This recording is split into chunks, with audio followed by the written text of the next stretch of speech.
What's going on, everybody? Cleepus Tech here, coming back at you with another video. In this video, we're going to be doing a quick comparison between the Samsung Galaxy A23 5G and the Samsung Galaxy A33 5G. Now before we go any further, as always, I do want to remind you to hit that subscribe button, and if you want to learn more about either of these phones individually, I will be linking to several other videos about them in the description, as well as some information about pricing, availability, and some of my favorite smartphone accessories. But with that being said, let's get into it. So with the Samsung Galaxy A23 5G, we're getting a 6.6-inch 120Hz PLS LCD display with a resolution of 1080p, a PPI of 400, an aspect ratio of 20:9, and an 82.5% screen-to-body ratio. With the Samsung Galaxy A33 5G, we're getting a 6.4-inch 90Hz Super AMOLED display with a 1080p resolution as well, a PPI of 411, an aspect ratio of 20:9, and an 83.7% screen-to-body ratio. So in general, both phones do have really good displays for what they are, but each phone does have its own advantages. With the Samsung Galaxy A23 5G at 6.6 inches versus 6.4, it is a little bit larger, which does tend to be a good thing if you're on your phone a lot. In addition to this, with a 120Hz refresh rate versus 90Hz, the movement on the screen with the A23 5G is going to be a little bit faster and smoother. Now this is really subtle and you're probably not going to notice a whole lot, but just keep in mind, when you're doing things with a lot of motion on the screen, a higher refresh rate does have a slight advantage. Now that being said, despite the A23 5G having actually a couple different advantages, the Samsung Galaxy A33 5G with a Super AMOLED display versus a PLS LCD does have a huge advantage here, because with an AMOLED display, not only are the colors and brightness going to be a little bit better, giving you a better image quality, but the viewing angles are also going to be significantly better. Now I don't know if you can really tell in this video, but if you're outside in the sun, for example, or really in any super bright area, the A33 5G with an AMOLED display is going to be quite a bit easier to see. But that being said, really despite these differences,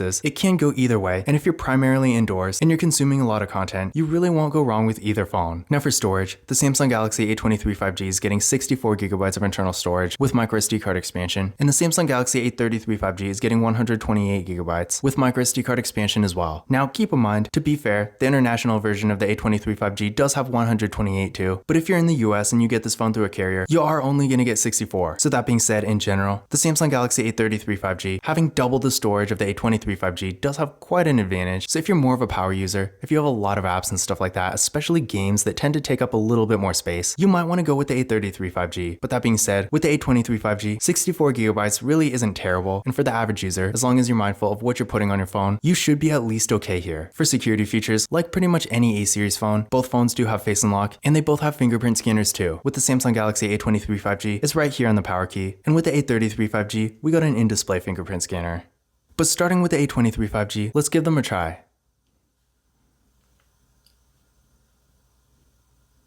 There we go, one more time.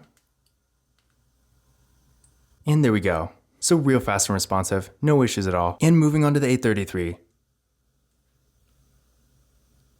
There we go, one more time.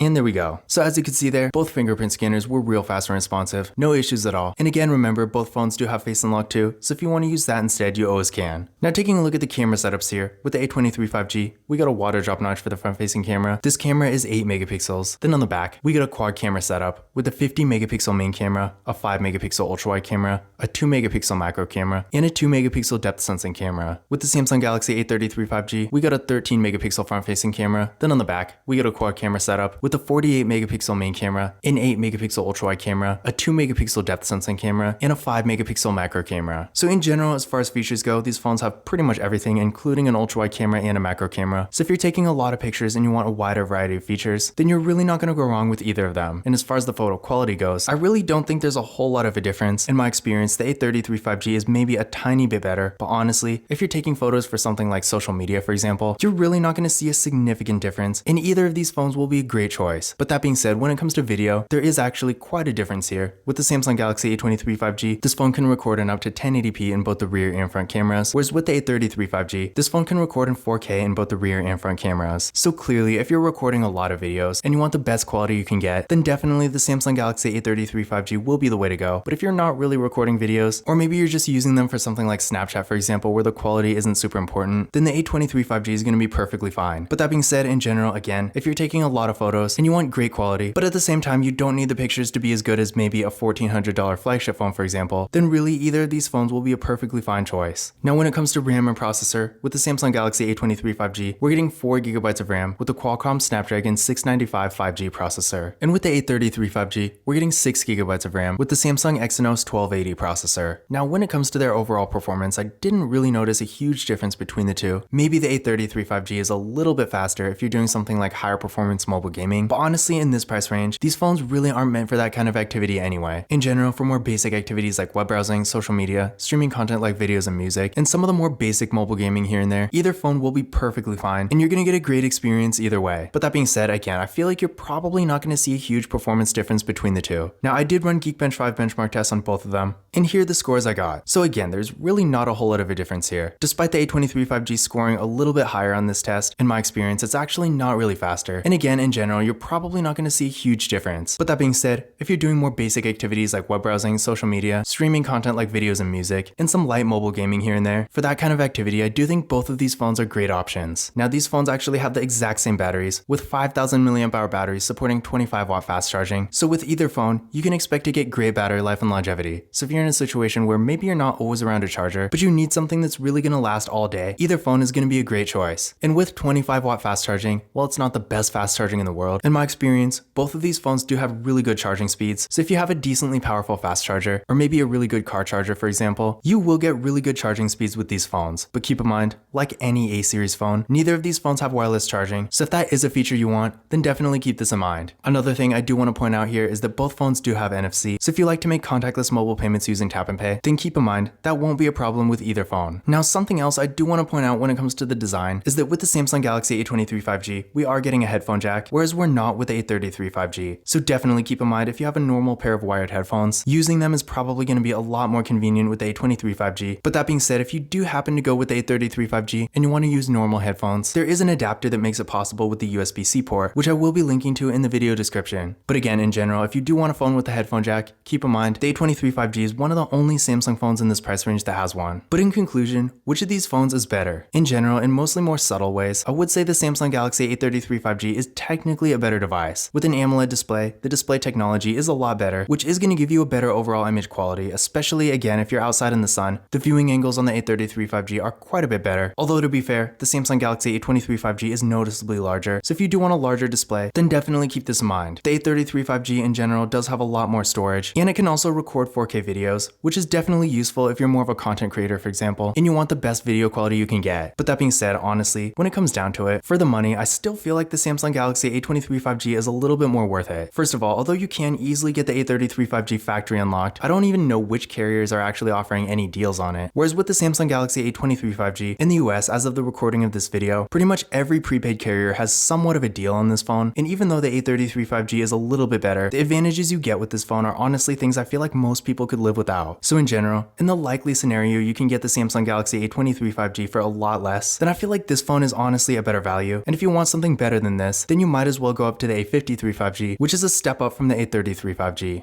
But this concludes my comparison between the Samsung Galaxy A23 5G and the Samsung Galaxy A33 5G. Again, if you want to learn more about either of these phones individually, I will be linking to several other videos about them in the description, as well as some information about pricing, availability, and some of my favorite smartphone accessories. But that's it for this video. If you enjoyed it and found it useful, be sure to give it a thumbs up and hit that subscribe button. Don't forget to follow Kalipis Tech on Twitter and Instagram. And as always, I will see you in the next video.